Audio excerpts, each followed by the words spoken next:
One డేలో 5 beautiful places cover చేసే video ఇది.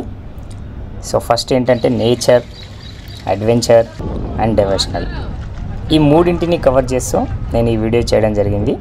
హైదరాబాద్ నుంచి జస్ట్ 100 కిలోమీటర్ డిస్టెన్స్లోనే ఇవన్నీ ఒకే రూట్లో మనం కవర్ చేయొచ్చు. ఓకే, ఎందుకు let's get in to the video.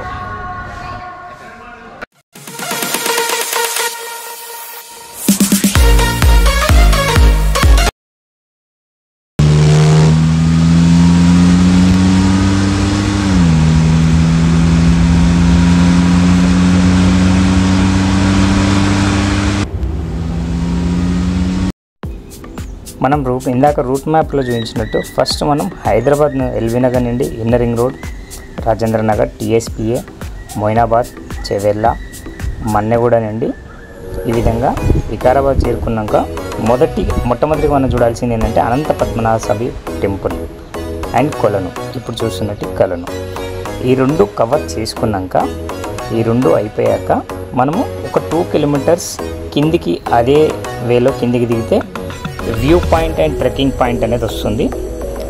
View point అయితే ఇక్కడ నుంచి ఆల్మోస్ట్ ఒక 1 కిలోమీటర్ ట్రెక్ చేయాలి.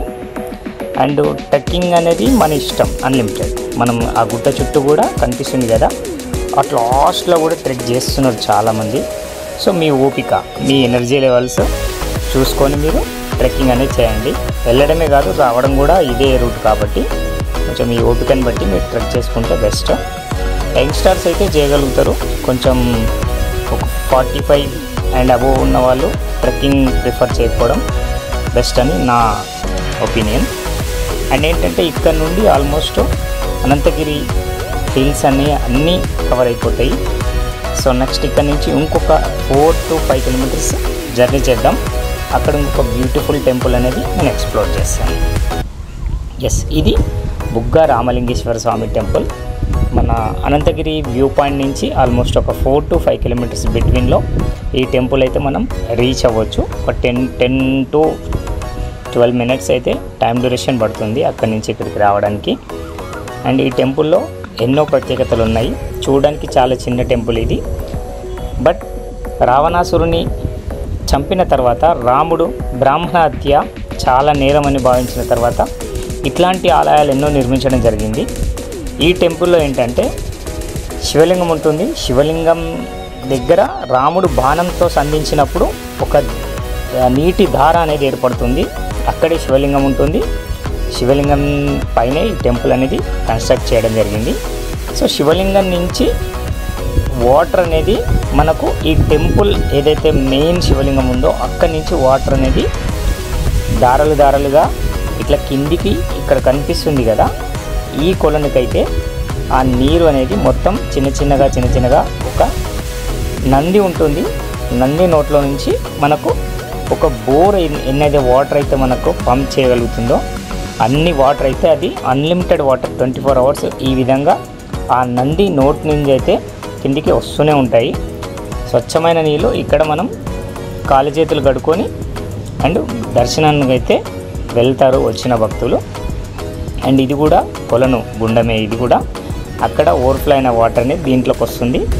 దీంట్లో నుంచి బయటికి వెళ్ళిన ప్రతి చుక్క డ్రాప్స్గా వెళ్తుంది కదా, ఆ ఓవర్ఫ్లో అయిన వాటర్ అంతా ఏర్లుగా వాగులుగా అటు జర్నీ చేస్తూ హైదరాబాద్కి వచ్చే వరకు ఒక మహా నది, ముచ్చుకుందా నది పూర్వం పిలిచేవారు దాన్ని. ఆ ముచ్చుకుందా నది అప్పట్లో తాగునీటి కష్టాలు ఇచ్చేది, అది ఇప్పుడు మూసీ నది. అండ్ నెక్స్ట్ ఇది కోటిపల్లి. థర్డ్ ప్లేస్ వచ్చేసి మనకు కోటిపల్లి రిజర్వాయర్. మనం ఇందాక చూసిన బుగ్గ రామలింగేశ్వర స్వామి టెంపుల్ నుంచి ఆల్మోస్ట్ ఒక 12 to 14 కిలోమీటర్స్ జర్నీ చేయాల్సి ఉంటుంది. ఇక్కడైతే యూటీ అని చెప్పొచ్చు, ఎందుకంటే మనం కయాకింగ్ చేయొచ్చు, ఇక్కడ బోట్ రైడ్ చేయొచ్చు. అండ్ అదేవిధంగా వాటర్ స్పోర్ట్స్ అంటే కయాకింగే ఉంది. అండ్ సింగిల్ రైడర్ అయితే 200 అండ్ డబల్ రైడర్కి అయితే 300 రూపీస్ ఛార్జ్ చేస్తున్నారు. లైఫ్ జాకెట్ ఇస్తారు. ఈ విధంగా సేఫ్టీ మెజర్స్ కూడా వాళ్ళు ఫాలో అవుతున్నారు. అండ్ మనం బోట్ అయితే చేద్దాము, ఇప్పుడు కయాకింగ్ అయితే చేద్దాము. మేము ఫ్రెండ్స్తో వచ్చాం కాబట్టి 2 రైడర్స్ తీసుకున్నాము 300 రూపీస్ పెట్టి. అండ్ నెక్స్ట్ ఇది కంప్లీట్ అయిన తర్వాత ఇది వచ్చేసి భూ కైలాస్. ఈ టెంపుల్ ఉందని తెలంగాణలో ఒక 90% పీపుల్కి అయితే తెలియదు. ఇది తాండూర్, ఇందాక చూసిన కోట్పల్లి రిజర్వాయర్ నుంచి ఆల్మోస్ట్ ఒక 17 కిలోమీటర్స్ అయితే ట్రావెల్ చేయాల్సి ఉంటుంది అక్కడి నుంచి మళ్ళీ ఈ టెంపుల్కి రావడానికి. ఫస్ట్ వచ్చేసి తాండూర్ రీచ్ అవ్వాలి. తాండూర్ టౌన్ నుంచి రైట్కి మనం తీసుకున్నట్టయితే ఒక 3 కిలోమీటర్స్ డిస్టెన్స్లోనే ఈ టెంపుల్ అనేది మనకు వస్తుంది. ఈ టెంపుల్లో ఎన్నో ప్రత్యేకతలు ఉన్నాయి. చూడండి, ప్రతి విగ్రహం అనేది మన హిందూ సంస్కృతిని రిప్రజెంట్ చేస్తూ ఇక్కడ ఎస్టాబ్లిష్ చేయడం జరిగింది. అండ్ బ్యూటిఫుల్ స్టాచ్యూస్ అనేది మనం ఇక్కడ చూడవచ్చు. అండ్ అన్నిటికంటే ముఖ్యంగా ఏంటంటే లోపల టెంపుల్, ఇదంతా టెంపుల్ బయట, టెంపుల్కి లెఫ్ట్ సైడ్లో. అండ్ ఇది వచ్చేసి ఇప్పుడు నెక్స్ట్ మనం లోపలికి వెళ్తాము. ఇక్కడ చూడండి, టెంపుల్ చుట్టూ పైన భాగంలో మన పరమశివుని యొక్క సంస్కృతిని రిప్రజెంట్ చేస్తూ విగ్రహాలే మనకు చరిత్ర చెప్పే విధంగా వాళ్ళు విగ్రహాన్ని ఏర్పాటు చేయడం. ఇది టెంపుల్ లోపల.